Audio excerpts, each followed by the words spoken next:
This is the podcast where people who have defied expectations and embraced their unique paths to success tell their stories.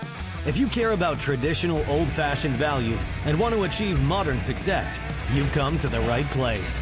Welcome to the Unconventional Podcast, where traditional is unconventional. Here's your host, Eric Bonilla.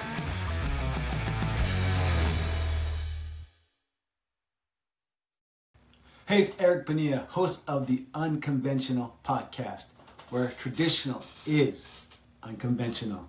Well, today I'm talking about the border crisis. So let's jump right into it.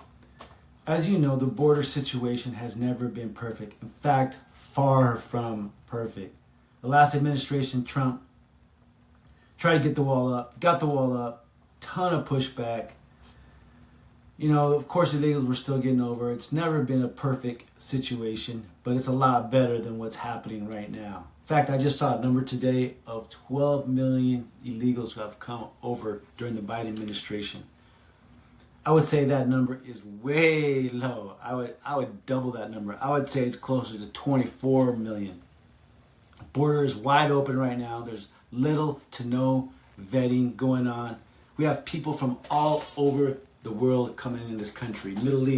Coming from the Middle East, Russia, China, Latin America. It's no longer illegals from Mexico, bordering cities coming across in the United States for a better life.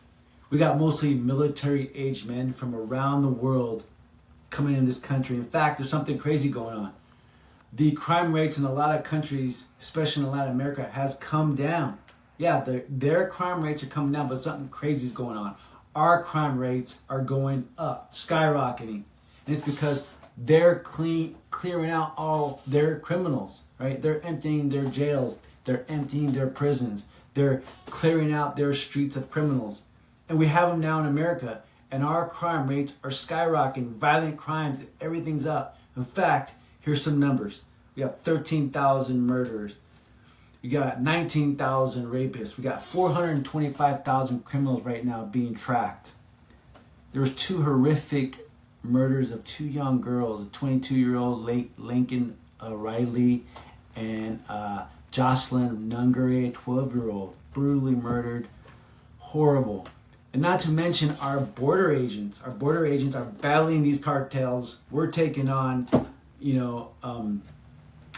violence at the border. There's also been an increase in fentanyl coming across the border. So it's causing unknown amounts of overdose deaths in the United States. But I would say right now the biggest moneymaker is human trafficking. Right now we got 325,000 missing kids. And we got people right now that are being forced into slavery in sweatshops, in factories, to pay their way across the border to the cartels. They're going over and being enslaved over here. Also, what's helping these cartels is they have something I just read about. It's called drone disruptors. Drone disruptors bring down our drones that we have that help patrol our borders. They have something. It scrambles our drones and brings them down. But just wait. There's more. We have not just the cartels that are making money on the border. We have something called NGOs, non-government organizations, being aided by our own government, being funded by our own government. These NGOs are helping to bring these illegals to specific states around the country, right? These states are the swing states, right? Swing states in the vote, like Pennsylvania, Ohio, right? And you can guess why, right? It's all about the vote. And if it's about the vote, it means it's about the money. So I'm sure you've heard about, Springfield, Ohio, where we had 20,000 Haitians come over, right? These Haitians were seen with new clothes, driving new cars, right? Immigrants with driving new cars. They're getting cash assistance, they're getting food stamps, and they're just disrupting everyday life of a small town. You got 20,000, an influx of 20,000 people, different culture, different everything into a small town, right? It's also putting stress on schools. It's putting stress on hospitals, right?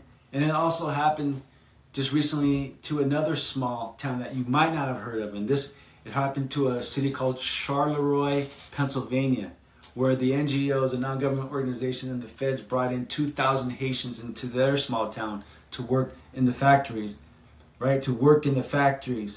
Right? But why else would these people be brought into these specific cities? It's about the votes. It's about the swing states and about the votes. And believe me, this is just the start of it. These people will stop at nothing to stay in power. And it's all being paid with your tax dollars. Your journey to achievement doesn't stop here. Jump on a 10-minute strategy call with Eric Bonilla by DMing at Eric Bonilla Fitness. We'll see you next time on the Unconventional Podcast.